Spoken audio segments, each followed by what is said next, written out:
바울이 고린도라는 도시에 있는 교회를 향해 쓴 편지인 거죠. 당시 로마는 그리스라는 지역을 마게도냐와 아가야 둘로 나눠서 통치를 하고 있었는데 그 중에 이제 고린도라는 도시는 아가야 지방의 수도입니다. 원래 고린도는 BC 146년, 그러니까 주전 146년에 로마군에 의해서 완전히 파괴되었던 도시입니다.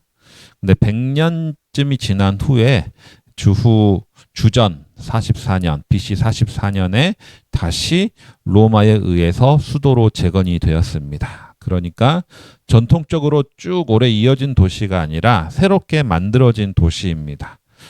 그리고 또 하나의 특징은 두 개의 항구가 있는 국제 항구 도시입니다. 그래서 당연히 국제 무역이 아주 발달한 무역의 중심지라고 할 수 있습니다. 새롭게 만들어진 도시이면서 무역 중심지라는 사실은 이 도시의 중심이 전통 귀족들이 아니라 새롭게 자수성가한 사람들이 중심이 되는 도시라는 것을 알 수가 있습니다. 새로운 기회를 찾아온 사람들, 해방노예들, 상인들, 은퇴군인들이 이 도시의 주된 구성원들이었습니다. 그리고 이 사람들이 새로운 기회를 찾아서 고린도에 와서 부자가 된 이들도 많이 있었습니다. 오늘 읽은 본문에서 글로의 집 사람들을 통해서 바울이 소식을 듣는데 이 글로에라는 이름도 당시 노예들이 많이 사용했던 여성 이름이라고 합니다. 그래서 이 글로에 역시 해방노예 출신의 여성 사업가였을 것이라 추측하는 학자들도 있습니다. 그러니까 이 그리스의 또 다른 대표 도시 아테네와 비교하면 정반대 성향의 도시라는 것을 알 수가 있습니다. 아테네는 수백 년 역사와 전통을 자랑하는 철학의 도시인 반면에 고린도는 그야말로 밑바닥 사람들, 못 배운 사람들이 이 도시에 와서 새로운 기회를 얻어서 부자가 되었던 이런 사람들이 구성원이 된 도시입니다. 그래서 아테네가 보기에 고린도 사람들은 교양이 없는 돈만 밝히는 장사꾼이라고 고린도 사람들을 평가했습니다. 이 모습은 이미 부자가 되었지만 자수성가를 했지만 고린도 사람들에게는 컴플렉스가 되었습니다. 학문이나 지식이나 지혜 이런 것들이 남들에 비해 부족하다는 컴플렉스가 있었던 거죠. 그러다 보니까 지혜에 대해서 수사학, 말솜씨에 대해서 아주 열광적인 분위기가 고린도에 있었습니다. 그리고 이러한 고린도의 도시의 특징은 당연히 고린도 교회에도 그대로 나타난다고 볼 수가 있습니다. 오늘 읽은 본문에는 나와 있지 않지만 고린도전서 1장 16절에 보면 사도 바울이 이렇게 말합니다. 여러분들 중에는 지혜 있는 사람도 많지 않고 권력 있는 사람도 많지 않고 가문이 훌륭한 사람도 많지 않습니다. 라고 말을 하는데 이것은 고린도 교회의 특징이면서 동시에 고린도라는 전체 도시의 특징이기도 합니다. 바울은 2차 전도 여행 때 고린도에 방문을 했고요. 바울의 선교 전략 자체가 원래 대도시를 중심으로 하는 거기 때문에 고린도는 바울의 선교 거점이 되었습니다.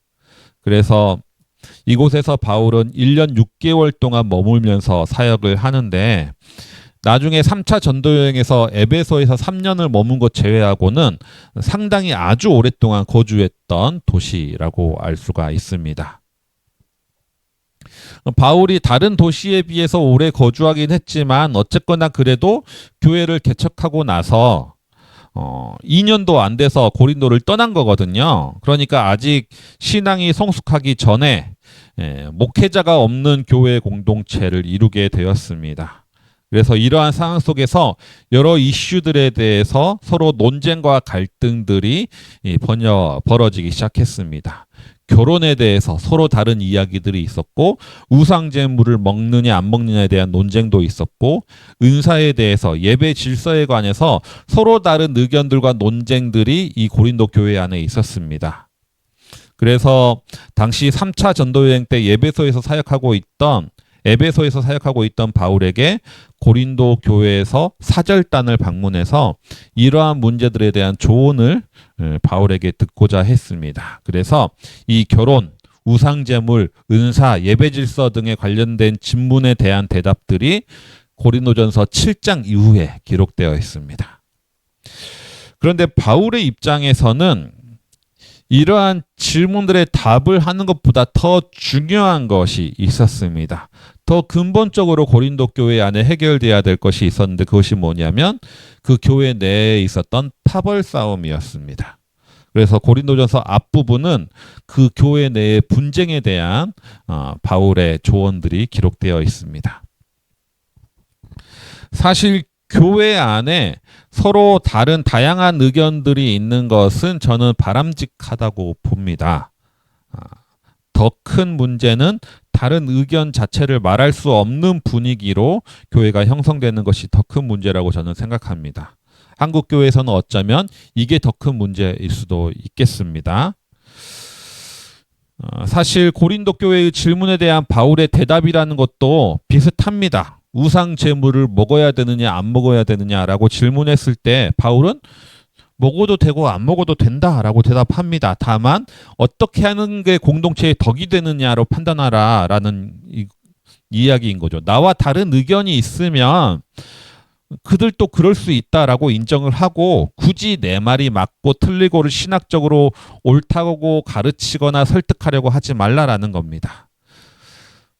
근데 여기서 문제는 그 다른 의견들 사이에 이면에 파벌 싸움이 있기 때문에 문제가 되는 겁니다. 뒤에 파벌 싸움이 있으면 이건 이야기가 달라집니다.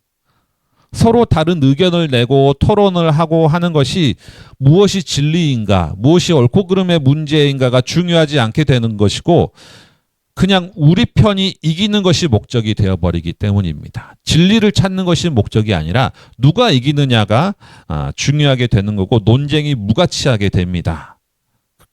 여기서 바울이 아무리 이렇게 하는 것이 좋다라고 권면한다 하더라도 파벌 싸움 가운데 있으면 그건 뭐 바울파 너희들 생각이지라고 말해버리면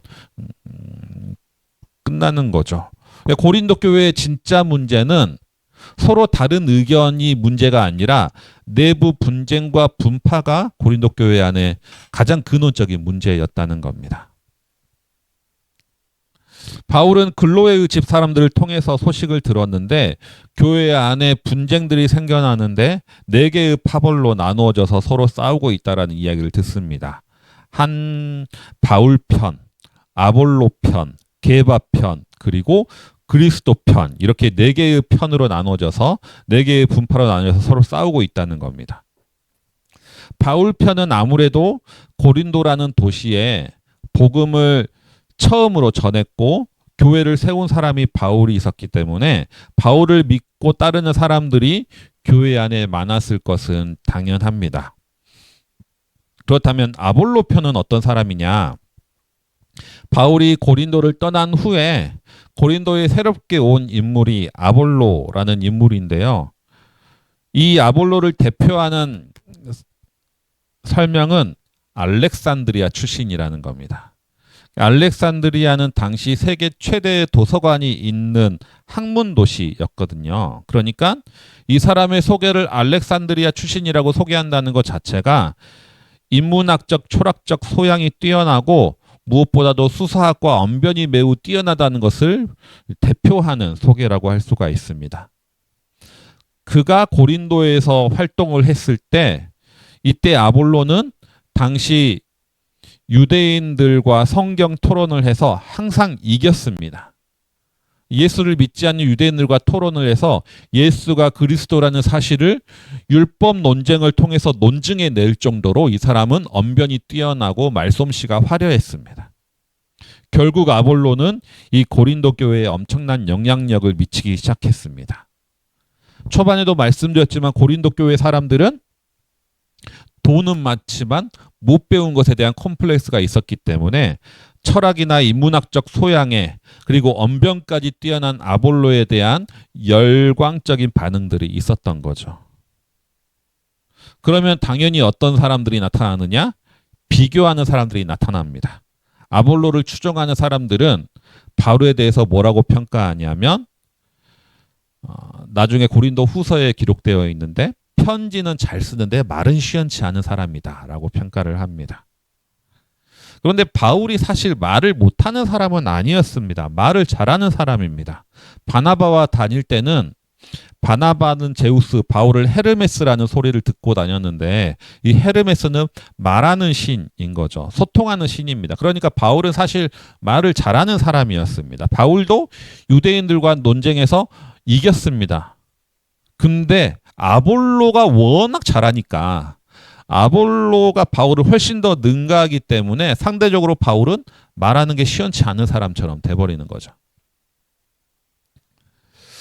또 다른 파는 게바파입니다. 베드로파죠.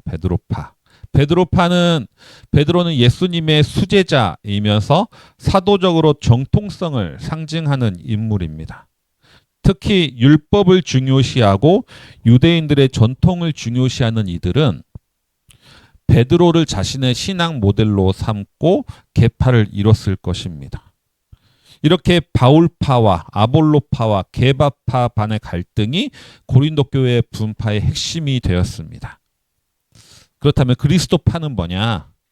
아무도 이들은 이 분파 싸움 자체를 하찮게 여기면서 냉소적으로 여기는 사람들이었을 겁니다. 다른 사람들을 비꼬면서 너 왜 남들을 따라다니면서 파벌 이루냐? 나는 그리스도파다라고 말하는 사람들이 또 있었을 겁니다. 진짜로 예수 그리스도를 따르는 파가 아니라 그리스도를 이용해서 다른 파벌들을 하찮게 여기는 그런 이들이었던 거죠. 고린도 교회의 이런 갈등의 양상들을 보면 사실 한국 교회에 그대로 나타나는 것을 우리는 볼 수가 있습니다. 몇 가지 상황을 볼 수가 있는데 첫 번째는 교회를 개척한 원로 목사와 후임 담임 목사의 갈등입니다. 바울은 고린도 교회를 개척한 사람인 거죠. 그리고 아볼로는 바울 다음으로 고린도 교회를 성장시킨 인물입니다. 그래서 고린도전서 3장에 보면 바울은 나는 심었고 아볼로는 물을 주었다라고 기록을 하고 있을 정도로 둘 다 이 교회에 대한 헌신을 했던 사람들입니다. 하지만 고린도 교회에서는 이 두 사람의 실제 의지와 상관없이 파벌 싸움과 갈등들이 일어나기 시작했다는 거죠. 그리고 이러한 모습들은 한국 교회에서 리더십이 교체될 때 아주 많이 자주 나타나는 현상이기도 합니다. 그래서 예전에 어떤 교회에서는 원로 목사 편에 있던 부목사가 후임 담임 목사에게 주먹질을 했던 일들도 있었습니다. 가장 최근에도 교회의 문제가 이러한 문제가 주된 이슈가 되기도 합니다. 그리고 이것 때문에 그래 결국 세습을 하는 게 낫다라는 주장까지 일어나고 있습니다. 두 번째로 이 고린도 교회를 통해서 볼 수 있는 것은 한국 교회에 나타나는 목회자들을 향한 팬덤 현상입니다.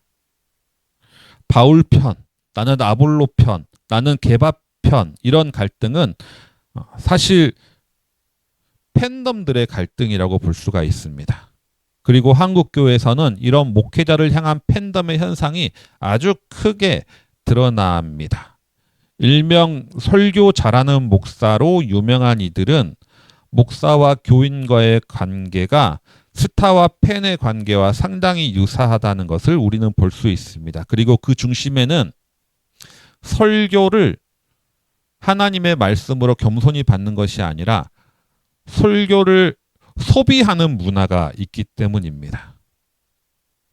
설교가 나에게 은혜를 주는지 감동을 주는지 내게 얼마나 깨달음을 주는지 가장 중요한 건 내 생각과 얼마나 맞아 떨어지는지에 따라 설교를 소비하는 현상입니다. 그리고 그러한 설교 잘하는 목사를 추종을 하게 됩니다.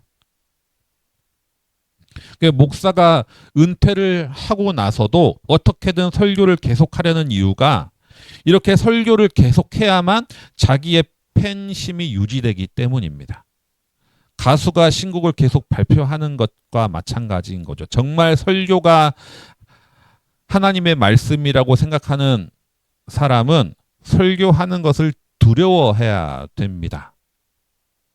그래서 프레더릭 뷰크너라는 기독교 작가는 담임 목회를 상당히 일찍 그만두는데 그만두는 이유를 묻자 이렇게 답했습니다.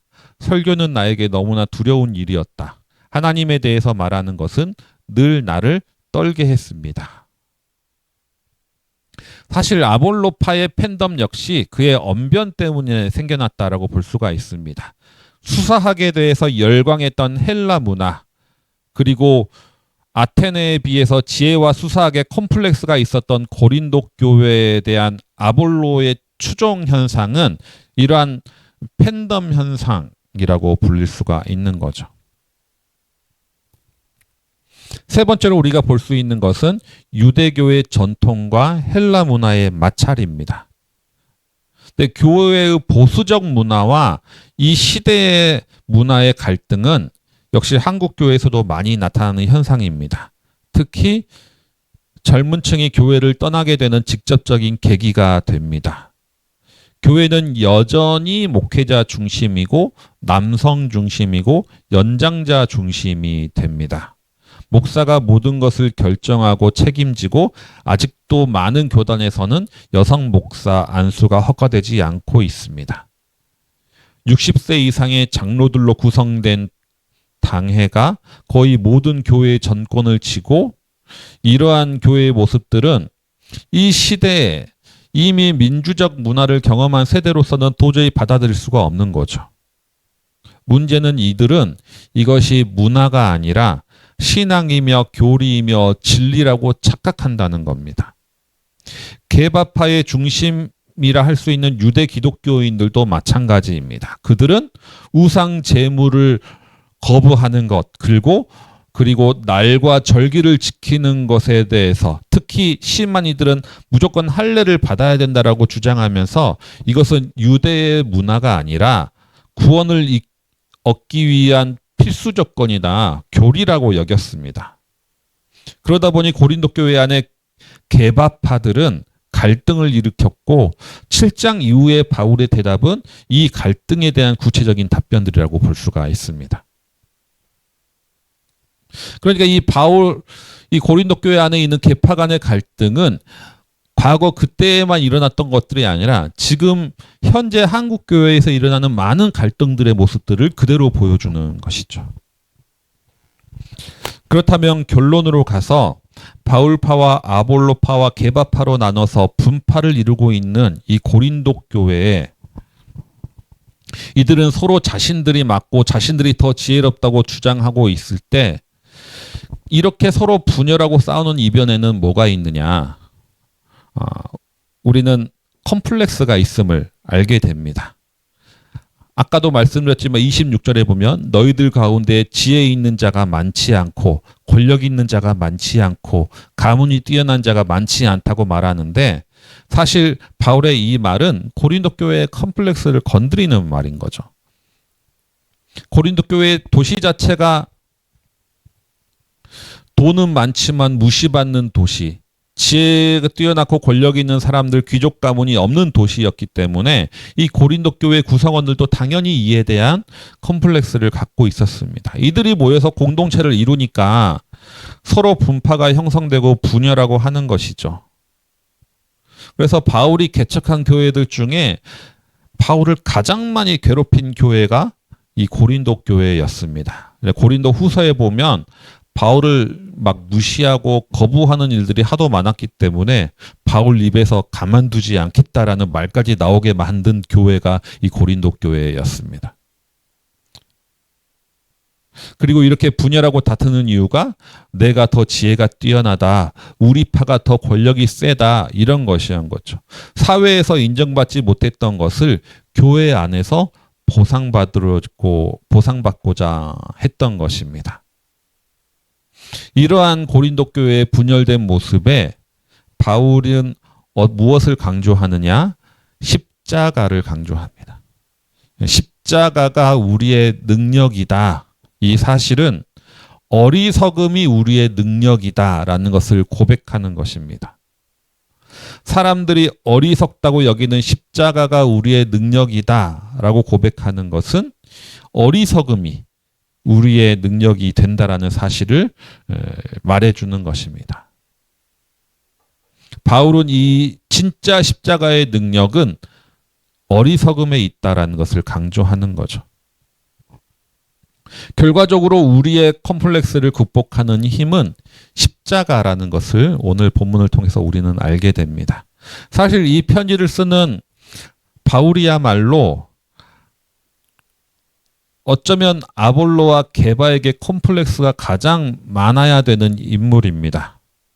내가 맨 땅에서 교회를 개척하고 내가 1년 6개월 섬겨서 교회를 만들어 놨는데 헬라식 지혜와 수사학이 있는 아볼로에게 밀리고 또 유대교로서 정통성과 사도적 권위로서는 게바에게 밀리니까